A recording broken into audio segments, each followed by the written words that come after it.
하나님께서 오늘 우리에게 주시는 말씀은 요한계시록 3장 7절과 8절 말씀입니다. 요한계시록 3장 7절과 8절 말씀을 우리 합독하겠습니다. 빌라델비아 교회 사자에게 편지하라. 거룩하고 진실하사 다윗의 열쇠를 가지시니 곧 열면 닫을 사람이 없고 닫으면 열 사람이 없는 그가 이르시되 볼지어다 내가 내 앞에 열린 문을 두었을 때 능히 닫을 사람이 없으리라. 내가 내 행위를 아노니 내가 작은 능력을 가지고서도 내 말을 지키며 내 이름을 배반하지 아니하였도다. 아멘. 저는 오늘 하나님이 열어주시는 인생, 하나님이 열어주시는 인생이란 제목으로 하나님 말씀 증거하도록 하겠습니다. 오늘 저희 예배에 처음 오늘 참석하신 분들이 여럿 있으신데요. 그 분들 중에 하나가 고3이었다가 이제 성인으로 오늘 예배드리는 우리 고3 우리 청년들, 이제 청년입니다. 이제 학생에서 청년된 친구들이 있는데요. 우리 한번 일어나 주시죠. 예, 한번 일어나 주세요. 멋있게. 예. 우리 형제 3명, 4명이네요. 박수 한번 치겠습니다. 예, 예. 사랑하고 축복합니다. 예, 앉아주세요. 예. 제가 우리 고3 친구들한테 맛있는 밥 한번 사도록 하겠습니다. 예. 예. 근데 이렇게 얘기해도 잘 안 만나줘요. 예, 비싸게 굴지 말고 목사님 사정하며 꼭 만나주시길 바랍니다. 우리 옆에 계신 분들에게 그렇게 인사하겠습니다. 새해 복 많이 받으세요. 새해 복 많이 받으세요.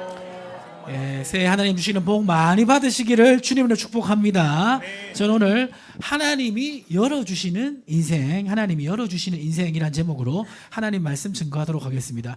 2026년이 새롭게 시작됐는데요. 새해 인사로 운수대통하세요 라는 이제 이런 인사를 하기도 합니다.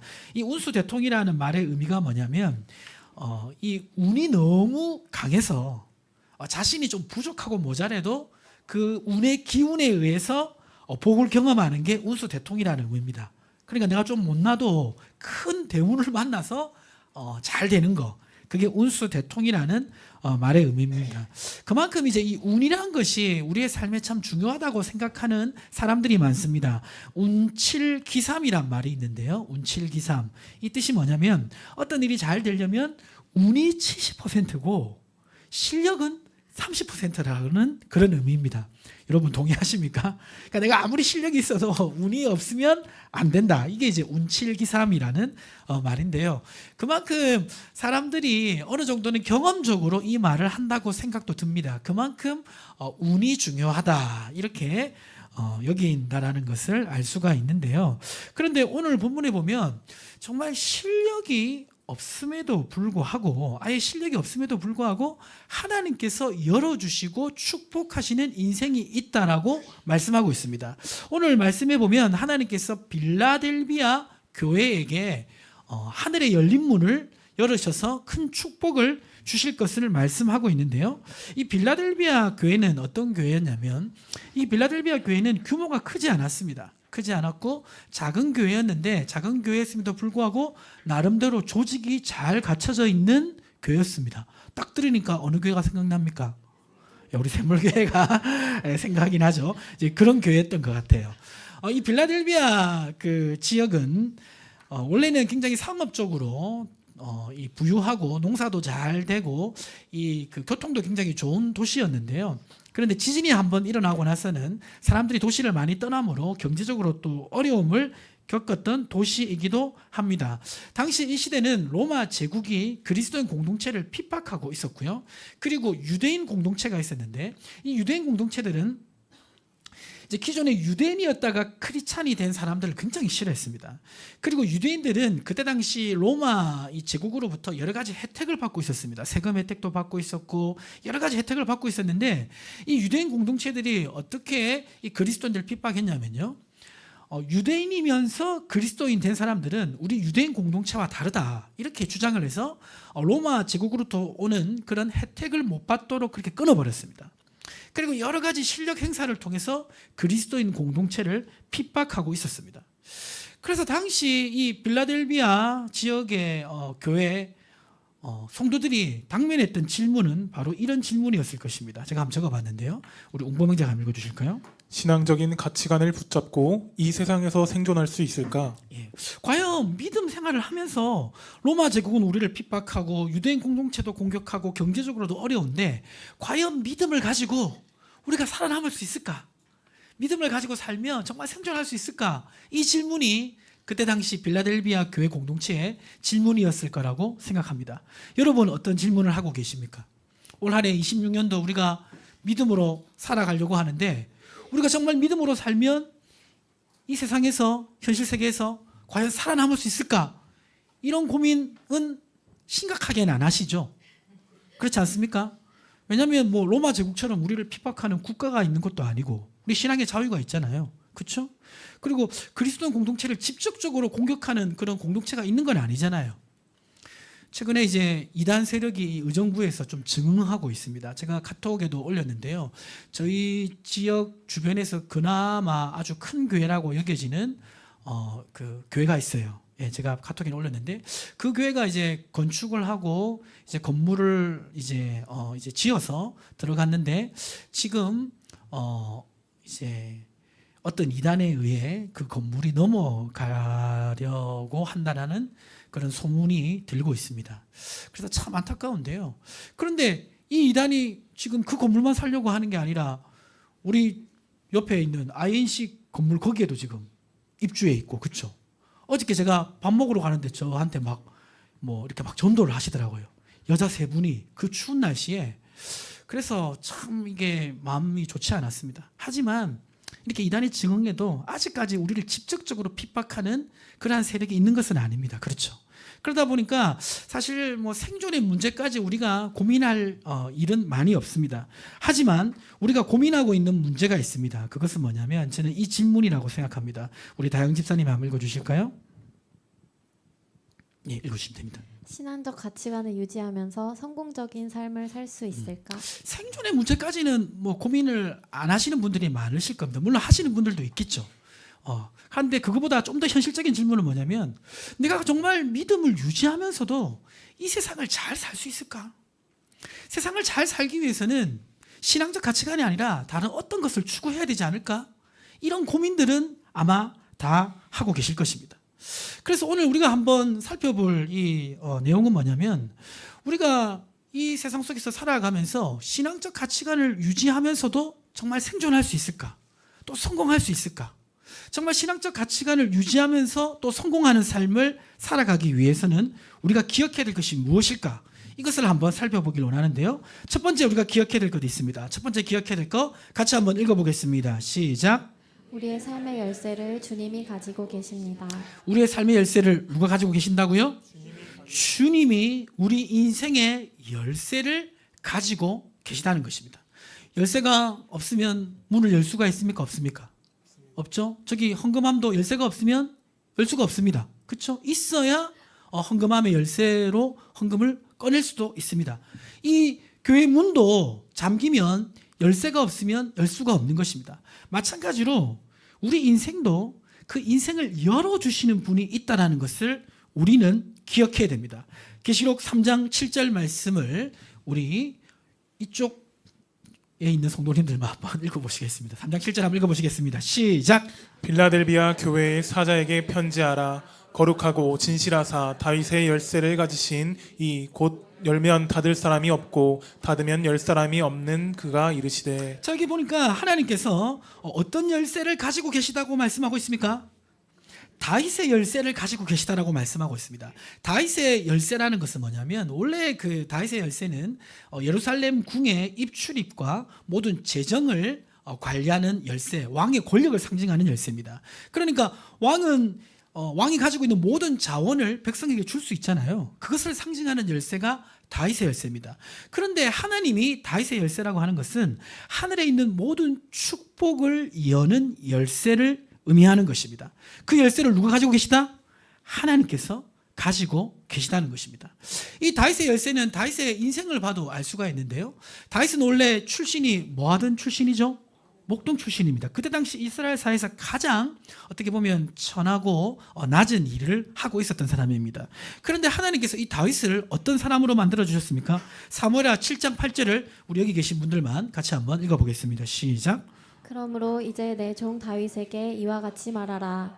만군의 여호와께서 이와 같이 말씀하시기를 내가 너를 목장 곧 약을 따르는 데에서 데려다가 내 백성 이스라엘의 주권자로 삼고. 양치기였던 다윗을 하나님께서는 이스라엘의 주권자로 만들어 주셨습니다.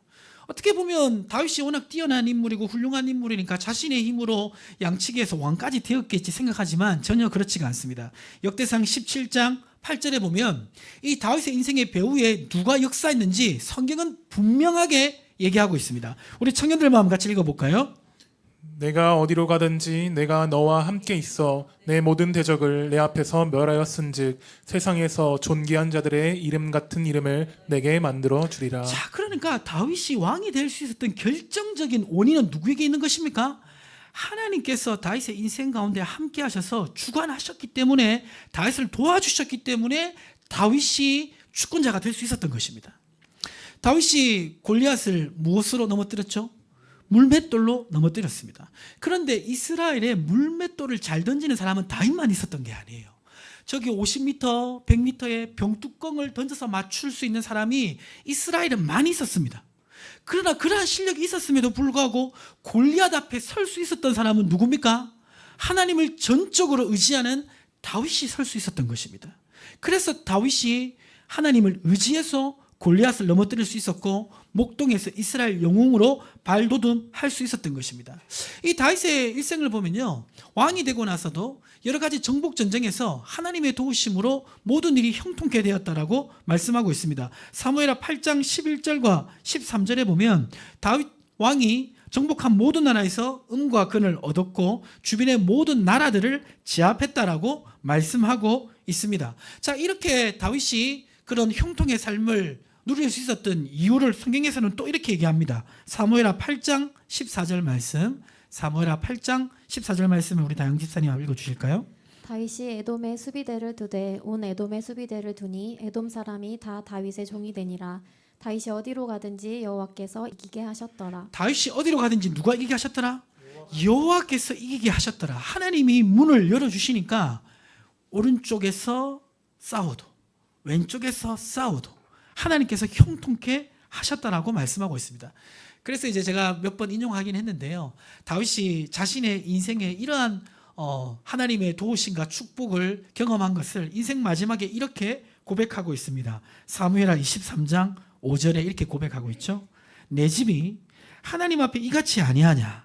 하나님이 나와 더불어 영원한 언약을 세우사 만사에 구비하고 견고하게 하셨으니 나의 모든 구원과 나의 모든 소원을 어찌 이루지 아니하시랴. 하나님이 내 인생과 함께 하셔서 내 인생을 도와주시고 축복하셨다라는 것을 인생 마지막에 이렇게 고백하고 있는 다윗의 모습을 볼 수가 있는 것입니다. 자, 왜 다윗이 이런 삶을 살 수 있었습니까? 오늘 계시록 3장 8절에 보면 이렇게 말하고 있죠. 볼지어다 내가 나 앞에 어떤 문을 두었다? 열린 문을 두어서 어떨 사람이 없다? 닫을 사람이 없다는 것입니다. 하나님이 열어주시면 닫을 사람이 없습니다. 안 열릴 것 같아도 하나님이 여시면 인생의 문이 열리는 줄 믿으시기 바랍니다. 반대로 하나님이 닫으시면 인생의 문이 닫히는 줄 믿으시기 바랍니다. 노력을 해도 안 열어주실 때는 절대로 열리지 않는다는 것입니다. 자, 그래서 우리는 올해 26년도 새해를 이제 시작하면서 결단을 해야 됩니다. 어떤 결단을 해야 됩니까? 하나님이 열어주시는 그러한 인생을 살아가기로 결단해야 됩니다. 아멘이십니까? 그러면 하나님이 열어주시는 인생을 살아가기로 결단한다면 어떤 것은 포기해야 됩니까? 내가 열어가는 인생은 내려놓아야 될 줄 믿습니다. 아멘이십니까? 예. 계시록 3장 7절에 보면 다윗의 열쇠를 가지신 분은 앞에 어떤 분이라고 말씀하고 있냐면 거룩하고 진실한 분이라고 말씀하고 있습니다. 하나님은 거룩하고 진실한 분으로서 자신을 믿고 따르는 우리 사람들의 길을 열어주시고 축복하십니다. 그런데 우리가 거룩하시고 진실하신 하나님이 열어주시는 길을 막을 때가 있는데 언제 막냐면 이럴 때 막습니다. 시편 1편 1절을 우리 고3에서 이번에 첫 예배를 드리는 우리 친구들만 크게 한번 읽어보겠습니다. 자, 우리 남자가 지금 4명이죠. 크게 온 성도들 다 듣게 크게 한번 읽어주세요. 시작.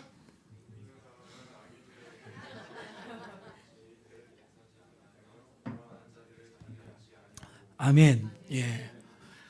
자, 세 가지를 하지 않는다고 말하고 있죠. 그러니까 하나님 밀어주시는 인생을 살아가는 사람은 자신이 여는 인생을 살지 않는데 자신이 여는 인생은 이 세 가지를 추구합니다. 첫 번째 뭐를 따른다? 악인들의 깨. 악인들의 깨라는 게 무슨 사기치는 사람들의 그런 나쁜 계획만 악인들의 깨가 아니라 하나님이 기뻐하시지 않는 방법인데 나한테 유익한 거. 이게 악인들의 깨입니다. 죄인들의 길은 뭡니까? 하나님이 기뻐하시지 않는 삶의 방향인데 많은 사람들이 간다고 해서 그냥 따라가는 거. 그게 죄인들의 길입니다. 오만한 자들의 자리는 뭡니까? 하나님의 도움 없이 내 힘으로 할 수 있다라고 믿고 살아가는 거. 이것이 오만한 자의 태도입니다. 그러니까 악인들의 깨나 죄인들의 길에 서거나 오만한 자의 자리에 앉으면 하나님이 그 인생을 열어주고 싶어도 열어줄 수 없는 것입니다. 아멘이십니까? 올해 이제 새해 시작하는데 여러분 어떤 계획과 결단을 하시고 이 자리에 나오셨습니까? 하나님이 열어주신 인생을 살기로 결단하고 내가 열어가는 인생을 살지 않도록 결정하시기를 주님의 이름 축복합니다. 하나님께서는 우리 인생에 분명한 열어주시는 복이 있다라고 말씀하고 있습니다. 야고보서 1장 17절 말씀 같이 한번 읽어보겠습니다. 온갖 좋은 은사와 온전한 선물이 다 위로부터 빛들의 아버지께로부터 내려오나니 그는 변함도 없으시고 회전하는 그림자도 없으시니라. 온전한 선물을 누가 주신다고요? 하나님이 주세요. 하나님이 주실 때가 있다라는 것을 기억하시기를 주님이 축복합니다. 두 번째로 이제 우리가 이 세상 속에서 생존하고 또 성공하기 위해서 기억해야 될 거 같이 한번 읽어보겠습니다. 적은 능력으로 순종해야 합니다. 자, 옆에 계신 분들 얼굴 한번 보시면서 적은 능력으로 순종해야 합니다. 그렇게 한번 외치겠습니다. 적은 능력으로 순종해야 합니다. 계시록 3장 8절에 보면 이렇게 하나님께서 열어주시는 인생을 살아가기 위해서 우리가 해야 될 것이 무엇인지 말씀하고 있는데요. 계시록 3장 8절에 보니까 우리 운보명자 한번 읽어주세요. 볼지어다 내가 내 앞에 열린 문을 두었으되 능히 닫을 사람이 없으리라. 내가 내 행위를 아노니 내가 작은 능력을 가지고서도 내 말을 지키며 내 이름을 배반하지 아니하였도다. 자, 이게 보니까 열린 문을 둔 이 빌라델비아 교회 성도들을 칭찬하면서 어떤 능력을 가지고? 작은 능력을 가지고 내 말을 지키며 내 이름을 배반하지 아니하였다라고 말씀하고 있습니다. 그러니까 이 빌라델비아 교회는 굉장히 영향력이 큰 교회가 아니었어요. 작은 교회였고 또 사실 로마 제국의 핍박을 받아가며 또 유대인 공동체와 맞서기에는 어떻게 보면 굉장히 연약한 공동체였습니다. 그렇지만 이 빌라델비아 교회는 그 적은 능력으로도 무엇을 했습니까? 내 말을 지키며 내 이름을 배반하지 아니했다라고 말씀하고 있습니다. 그러니까 하나님의 말씀을 쫓아가는 그 삶을 포기하지 않았다는 것입니다. 우리는 이제 그런 경향이 있습니다. 하나님께서 쓰시는 사람이 이제 어떤 외적으로 많은 자질을 가진 사람, 많은 능력을 가진 사람을 쓰시지라고 생각합니다. 그러나 하나님이 쓰시는 사람은요, 많은 능력을 가진 사람이 아니라 작은 능력을 가졌더라도 하나님의 말씀을 지키는 자들을 사용하시는 줄 믿으시기 바랍니다. 이 빌라델비아 교회에 지금 주시는 말씀을 보면 작은 능력을 가지고도 하나님의 말씀을 지키며 나아가는 이 빌라델비아 교회를 하나님이 축복하실 것을 말씀하십니다. 열린 문을 두어서 하늘의 복을 주실 것을 말씀하시는데 그것이 구체적으로 나와 있는데요. 그것을 한번 살펴보겠습니다. 먼저는 계시록 3장 9절에 나와 있는데요. 3장 9절을 우리 다영 집사님이 한번 읽어주세요. 보라, 사단의 회 곧 자칭 유대인이라 하나 그렇지 않고 거짓말하는 자들 중에서 몇을 내게 주어 저희로 와서 내 발 앞에 절하게 하고 내가 너를 사랑하는 줄을 알게 하리라. 자, 여기 보니까 이 유대인 공동체가 지속적으로 기독교인 공동체를 괴롭혔다고 했죠. 근데 작은 능력을 가지고서도 하나님의 말씀을 쫓아가는 이 빌라델비아 교회에 어떤 복을 주실 거라고 말씀합니까? 자기보다 강해서 자기를 괴롭히던 이 유대인 공동체가 오히려 기독교 공동체에 발 앞에 무릎을 꿇고 절하게 만들겠다고 말씀하고 있습니다. 자, 이거는 어떤 의미가 있냐면 우리가 인생을 살아가다 보면 항상 우리랑 부딪히는 대적이 있습니다. 그렇지 않습니까? 직장 생활할 때도 그렇고 사회생활 할 때도 그렇고 정말 나를 힘들게 만들기도 하고 또 나의 경쟁자가 되기도 하고 나를 어렵게 하는 사람들이 항상 있습니다. 그 사람들이 내가 믿음 생활을 하려고 할 때 방해를 줄 때도 굉장히 많이 있습니다. 하지만 우리가 거기에 휩쓸리지 않고 작은 능력을 가졌지만 하나님의 말씀에 순종하며 살아가면 그 원수들을 우리 앞에서 무릎 꿇게 하신다라고 말씀하고 있습니다. 이것은 다윗이 실제로 경험했던 바입니다. 다윗이 누구에게 쫓겨다녔습니까? 사울에게 쫓겨당했죠. 다윗이 강합니까? 사울이 강했습니까? 사울이 강했죠. 사울은 왕이었고 권력자였고 군대를 동원해서 다윗을 끊임없이 쫓았습니다. 그런데 그때마다 하나님이 다윗을 보호해 주셨는 줄 믿습니다. 그렇죠? 한 번도 잡히지 않았습니다. 왜 그렇게 될 수 있었습니까? 시편 27편 5절 말씀을 같이 한번 크게 읽어보겠습니다. 시작. 여호와께서 환난 날에 나를 그의 투막 속에 비밀히 지키시고 그의 장막 은밀한 곳에 나를 숨기시며 높은 바위 위에 두시리로다. 원수가 그렇게 강하고 나를 핍박하지만 나를 어디에 숨기셨습니까? 그의 초막 속에 비밀히 지키시고 은밀한 곳에 숨기심으로 말미암아 나보다 강함에도 불구하고 내가 그 원수에게 당하지 않도록 도와주신다는 것입니다. 사무엘하 22장 18절에 다윗은 또 이렇게 고백하고 있습니다. 나를 강한 원수와 미워하는 자에게서 건지셨으며 저희는 나보다 힘센 영으로다. 분명히 나보다 강하지만 하나님께서 나를 지켜주셔서 내가 무릎 꿇게 하지 않으시고 결론적으로 어떻게 됐습니까? 사울이 결국에는 다윗 앞에 엎드려지고 다윗을 하나님은 세우시도록 역사하셨습니다. 사실 이제 이 기독교 공동체가 외적으로 보면 굉장히 약한 것 같아도 사실 약하지 않습니다. 로마 제국이 강력한 권세로 기독교 공동체를 핍박했죠. 그렇죠? 근데 그 로마 제국이 어떻게 됐습니까? 나중에 기독교화 돼 버렸습니다. 그렇죠? 그리고 절대로 망하지 않을 것 같은 그 로마 제국은 게르만족에 의해서 멸망했지만 기독교 공동체는 여전히 살아 있습니다. 왜 그렇습니까? 하나님이 함께 하시기 때문입니다. 저 북녘 땅에 지금도 강한 권세가 기독교인들을 잔혹하게 핍박하고 있지만 여러분 어떻게 생각하십니까? 북한 정권이 유지가 될까요? 기독교 공동체가 유지가 될까요? 역사적으로 기독교인을 핍박한 이 국가 권력은요 유지된 적이 없습니다. 그러나 기독교 공동체는 지속적으로 유지가 되었습니다. 최근에 그 개봉한 영화 중에 그 신의 악단이라는 영화가 개봉했는데 혹시 보신 분 있으세요? 예, 우리 사모님 보셨는데 아주 재밌다 하더라고요. 재밌고 이제 은혜스럽다고 이제 보기를 많이 추천하신 분들이 많은데요. 내용이 뭐냐면 이제 북한이 이 외화벌이를 하기 위해서 이제 국제사회에 이제 기부를 받아야 되는데 이 국제사회에서 조건을 뭐라 내걸었냐면 교회를 세우고 찬양단을 조직하면 좀 지원을 받을 수 있도록 그렇게 도와주겠다고 한 겁니다. 그래서 실제로 북한이 1994년에 평양에 위장교회로 7곡교회를 세웠어요. 그리고 찬양단을 실제로 조직했습니다. 외화벌이를 위해서 이제 거짓으로 이제 찬양단을 만든 거죠. 근데 거짓으로 만들었는데 막상 그 거짓 찬양단에 합류되어서 찬양을 부르다 보니까 예수님을 만나게 되고 믿게 되는 그런 내용입니다. 그래서 우리 성도님들과 또 기대면 한번 같이 보러 가면 좋을 것 같은데요. 지금 이 북한이 얼마나 기독교인들을 잔혹하게 핍박했는 줄 아십니까? 근데 지금도 북한의 지하교회는 살아있습니다. 수많은 탈북자들이 예수님을 믿고 다시 복음을 전하기에 북한으로 들어가고 있습니다. 보십시오. 북한 정권이 기독교인을 끝장내는 것이 아니라 북한 정권이 무너지는 날이 다시 올 겁니다. 아멘이십니까? 그곳에 순교자의 피가 뿌려진 것입니다. 하나님이 결코 이 북한에 있는 그리스도인들을 그냥 두지 않으실 겁니다. 우리가 흔히 그런 말 하잖아요. 어떤 말을 합니까? 이제 이런 말 자주 하는데, 자, 어떤 말이죠? 같이 한번 읽어볼까요? 살아남은 것이 아니라 살아남은 자가 강하다. 살아남았다. 그렇죠. 강한 자가 살아남는 것이 아니라 살아남은 자가 강한 거죠. 근데 이 말보다 더 정확한 말이 있습니다. 그건 뭡니까? 살아남은 자가 강한 게 아니라 살아남게 하신 분이 강하다라는 것을 믿으시기 바랍니다. 우리가 적은 능력을 가지고 순종하며 살아가면 나보다 강한 세력들이 세상에 얼마나 많습니까?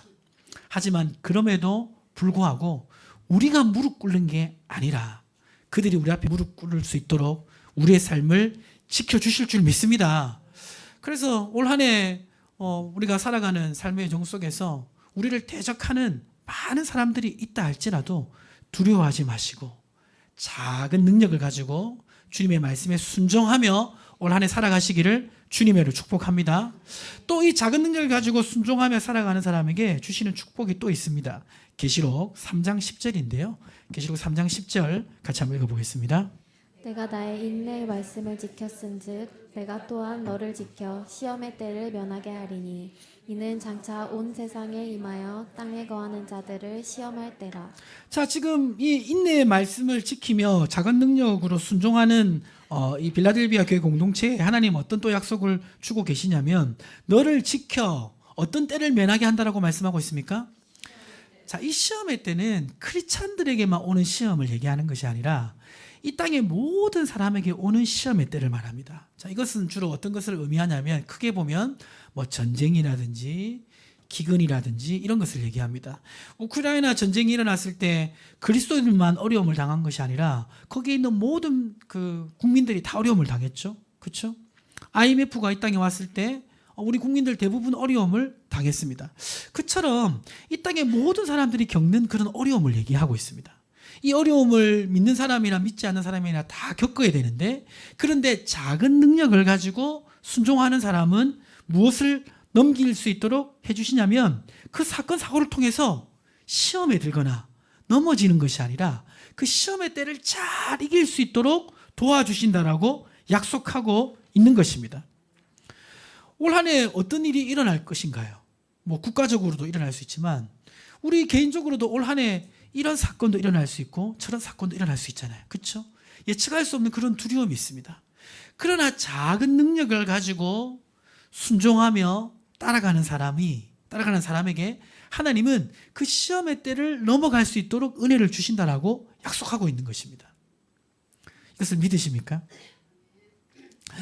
이제 제가 아는 한 그 청년이 있는데요. 이분은 우리 지금 예배드리는 교회 성도님들 어떤 분보다 경제적으로 어렵고 환경적으로 열악하고 삶이 힘든 분입니다. 정말 인생의 그 밑바닥에 살아가시는 분이에요. 그래서 보면 삶도 참 그렇고 또 험하게 살다 보니까 막 성격도 좀 이렇게 또 힘들고 그러다 보니까 교회를 와도 사람들이 이렇게 막 가까이 하기 힘들어 하시는 분이기도 해요. 그런데 이분은 정말 그 열악한 환경 속에서도 작은 능력을 가지고 주님을 쫓아가는 삶을 지속적으로 살아가고 있습니다. 그런데 참 이게 참 희한한 게요. 그렇게 어렵고 힘든 환경 속에 있는데 주님을 쫓아서 자기의 작은 능력을 가지고 순종하며 살아가는 그 분을 하나님이 지속적으로 돌보는 것을 저는 확인하게 되더라고요.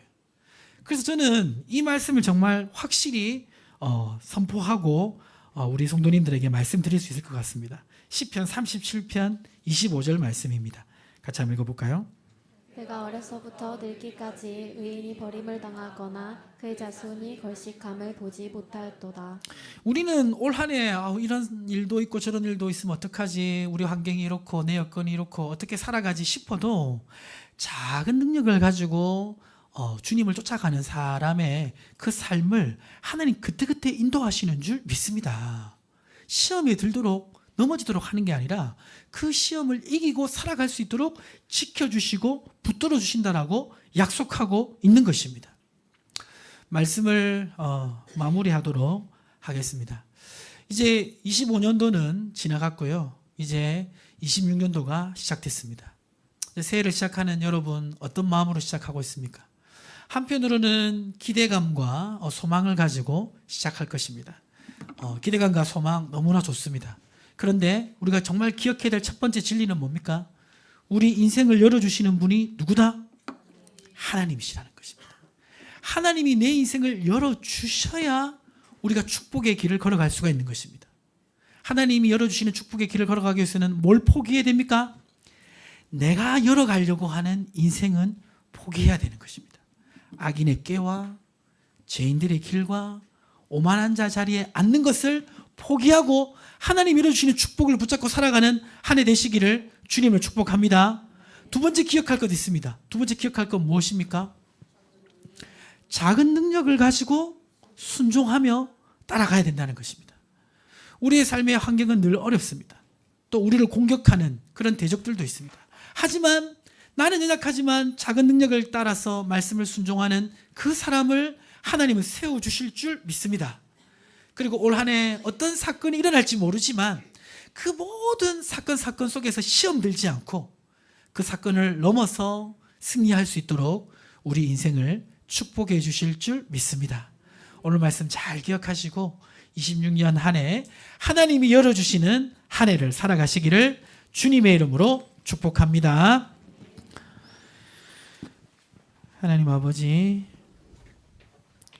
25년도도 하나님 은혜 가운데 잘 살았습니다. 이제 새롭게 26년도 시작합니다. 첫 주에 예배를 드리면서 하나님이 열어가는 인생이라는 제목의 말씀